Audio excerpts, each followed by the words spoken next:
Canadian हुकूमत की जानिब से कनाडा अमेरिका बॉर्डर पर कोरोना वायरस के सबब की जाने वाली बंदिश में मुश्किल में फंसे खानदानों के लिए नरमी का फैसला किया गया है ताकि शहरी और मुस्तकिल रिहायशी मुल्क में दाखिल हो सकें। कैनेडियन वजीर आजम का कहना है कि बॉर्डर की बंदिश कोरोना वायरस के खिलाफ अहम इकदाम है, ताहम इससे कुछ खानदान अलग भी हो गए हैं। उनका कहना था कि बहुत से खानदानों के लिए ये मुश्किल वक्त है, जिसकी वजह से हम कनाडा अमेरिका बॉर्डर की बंदिश में महदूद नरमी कर रहे हैं। Apart from a spouse, a child, or mom and dad. We hear that. That's why we're bringing in a limited exemption to allow immediate family members of citizens or permanent residents to come to Canada. I want to be clear, though.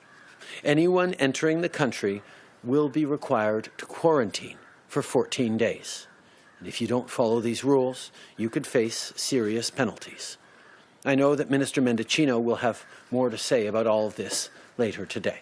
उनका कहना था कि police पर तासुब और तशद्दुद के इल्जामात लगने के खिलाफ फौरी और ठोस हल पर मनसूबाबंदी कर रहे हैं और इस पर वो सूबों के प्रीमियर्स पर जोर दे रहे हैं कि पुलिस के लिए बॉडी कैमरे को जरूरी बनाएं। उनका कहना था कि कैमरे में पुलिस की आवाम से की जाने वाली तमाम गुफ्तगू महफूज होगी, जिससे पुलिस के खिलाफ मिलने वाली शिकायत का अजाला किया जा सकेगा। In regards to body cameras, it didn't come up in our conversation last Thursday, but certainly moving forward this week, it will come up. As you know, the federal government has jurisdiction over the RCMP, but there are many other provincial and municipal police forces that should be looking at greater transparency measures as well. And I will certainly be talking about with the provinces and premiers about the need to move forward on measures like body cameras.